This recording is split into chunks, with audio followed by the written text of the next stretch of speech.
fired from my job, but received a year's worth of pay, and got my boss fired. This happened in the early 2010s, before the advancement of technology in video editing and content creation. I was hired as a content creator for a university that wanted to leverage YouTube to kickstart their branding campaign. The pay was low, roughly $2,200 USD, and in those days there were not that many video content creators around, and the process usually took a long time from start to finish. I was hired, and on my second day, my manager presented my KPI of 85 3-10-minute videos in 52 weeks, which was impossible for a one-man team in those days. This meant I had to do the scripting, producing, casting talents, shooting videos, composing music — they were too cheap to pay for a royalty-free music subscription — and editing, all of which I had to use my own equipment and software, because their cameras and computers were so old. They simply couldn't handle the strain of even doing things in 720p, much less 1080p. I tried to let my manager know, but she just smiled encouragingly, telling me to give it a try, assuring me if the videos were good, the quantity would not be what she focused on. Hearing this, I agreed to give it a try. My manager treated me well in the first month, however. One day when she found out I was a smoker, her attitude changed overnight. A colleague had actually done a facepalm when I told her about it, and she let me know that the manager hated smokers, and often advocated to get them fired. She started nitpicking me on everything, from smelling like cigarette smoke after my breaks, coming in 5-10 minutes late, despite doing more than 4 hours of overtime daily, not being contactable during break times. The list goes on. But I soldiered on, because I just wanted to do the work and do it well. 5 months in, I was called into the director's office where I saw my manager putting on her best displeased but gleeful face, and I felt my stomach drop. The director told me that she was disappointed because she had heard that I was falling behind on my work, and it was already halfway through the year, and I had only completed 30 out of my 85 videos. I tried to explain that I had been working my butt off on these videos.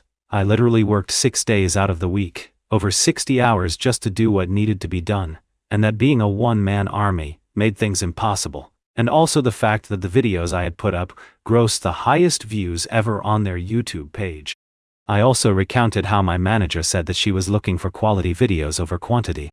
The director dismissed this and stated that the KPI was simply 85 videos in a year, and since it was almost half a year in with my numbers at less than half, she felt it prudent to cut the cord early.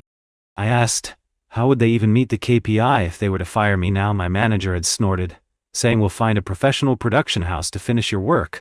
The director had given her an odd look, but nodded in her support nonetheless, telling me, "You don't need to worry, manager will get the job done." That was when a light bulb went off in my head.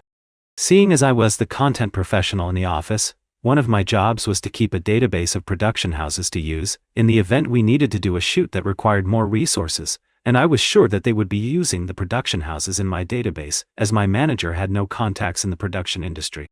So, I changed the contact numbers and messed up all the emails on all of the entries except one.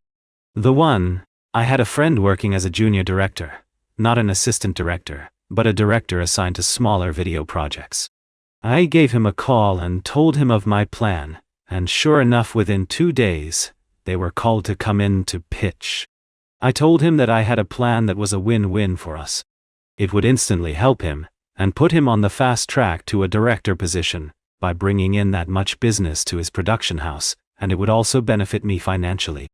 I would teach him exactly how to pitch to win over the boss and the director, and in turn, his company would pay me a standard finder's fee of 15%.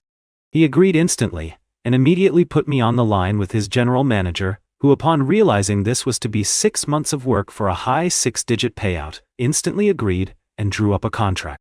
As it turns out, after I gave them a metaphorical step-by-step playbook, they were the perfect fit, somehow understanding the needs and style of the university, as well as the sort of themes the university wanted to feature. The director and my former boss were amazed that my friend's production house was so familiar with their content, that they signed them up on the spot. Now, even back then, using a production house back then was not cheap. Each video that they produced could cost double to triple my monthly salary, given that they had specialized people for each function: producer, director, director of photography, gaffer, sound person, video editor, assistant director, production assistants, etc. But this meant that they could complete a video every 2-3 days. So yes, they produced 50 videos in a span of 4 months for over 100 months of my salary. And I sat back and collected the healthy 15%, which was about 15 months of my salary. This allowed me to put money aside for a holiday, and the rest to further my studies with a respected film school overseas. I thought my plan ended here, and I had gotten back at my former bosses, but to my surprise, I received a call from my colleague while I was holidaying in Bali one day. This was the same colleague who had facepalmed when I told her that my manager had found out that I was a smoker. She told me that my former manager had been fired, and my director given a massive blasting by the chancellor of the university. The content creation project which I was hired for was only given a budget equating to about 1.5 years of my salary, and they had exceeded that budget by over 10 times. My former manager was so desperate to ensure that her content creation project could be completed that she had thrown caution to the wind, paying anything to get the job done so that she could show my director that she had completed the project and had approved the massive spend without getting consent from the director. So that is how I got my friend a super fast promotion to a full director in his production house, and 1 year of pay after getting unfairly fired from my job.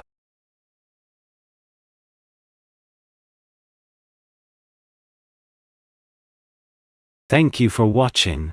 If you enjoyed this video, don't forget to hit the subscribe button for more videos like this.